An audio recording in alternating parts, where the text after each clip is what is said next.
Hello, this is HMDA new venture అనమాట. మనకు రీసెంట్గానే మనకి ఎల్పీ నెంబర్ దగ్గర రావడం జరిగింది. ఇది వచ్చేసి మనకు డెవలప్మెంట్ కూడా చాలా ఫాస్ట్గా జరుగుతుంది.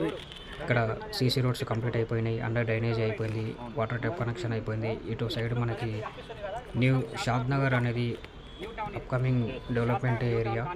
ఇక్కడ మనకు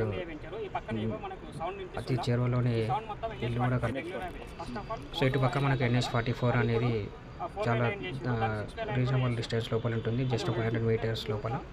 ఇక్కడ మనకి 100 feet road Shadnagar bus stand నుంచి towards Kanha Shantivanam, Symbiosis university, Rohit Sharma cricket stadium ఈ రూట్లో వెళ్ళే కనెక్టివిటీ రోడ్ అనమాట. 100 ఫీట్ల రోడ్ ఇక్కడ శాంక్షన్ అయింది మనకి.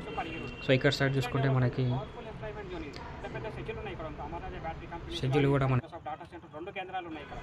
షెడ్జెస్ కూడా మనకు చెరువులోనే ఉన్నాయి. ఎలికట్ట షెడ్జ్ కానీ, చందనవేలి షెడ్జ్ కానీ, టువర్డ్స్ పరిగి వెళ్ళే రూట్లో number of companies, Adani groups construction, చాలా పెద్ద కన్స్ట్రక్షన్ జరుగుతుంది. ఇక్కడ మనకి మైక్రోసాఫ్ట్ డేటా సెంటర్స్ కూడా 2 ఏరియాలో వచ్చేసినాయి. 42 ఎకర్స్ కానీ 26 ఎకర్స్ కానీ చాలా పెద్ద మైక్రోసాఫ్ట్ డేటా సెంటర్లు ఇక్కడ ఏర్పాటు చేయడం జరిగింది. సో ఇక్కడ మనకి ఈ హైటెన్షన్ వైర్స్ ఉన్నాయి కదా, అక్కడ నుంచి మనకి 120 ఫీట్ రోడ్ అనేది శాంక్షన్ అయింది. 120 ఫీట్ రోడ్ ఈ పక్కన మనకి షాద్నగర్ టౌన్, ఈ జస్ట్ హాఫ్ కిలోమీటర్ డిస్టెన్స్ కూడా కాదు కనిపిస్తుంది. NH-44 national highway. ఇంత హైలైట్ లొకేషన్లో ఉందంటే రేట్ కూడా చాలా రీజనబుల్ రేట్, అసలు చాలా తక్కువ రేట్. ఇది 26,000. నెక్స్ట్ ఫేజ్ 2లో 25,000. కస్టమర్స్ మాత్రం ఇక తీసుకొచ్చి వదిలేసినాం అనుకోండి, కంపల్సరీ ఫ్లాట్ ఉంటుంది. మంచి వెంచర్. డెవలప్మెంట్ కూడా సీసీ రోడ్లు ఇచ్చినాము, డ్రైనేజ్ అయిపోయింది, ఒక ట్యాప్ కనెక్షన్ ఇచ్చేసినాము, స్ట్రీట్ లైట్స్ పెడితే అయిపోతుంది. డెవలప్మెంట్ అయిపోతుంది. మంచి వెంచర్. ఓకేనా? Thank you sir.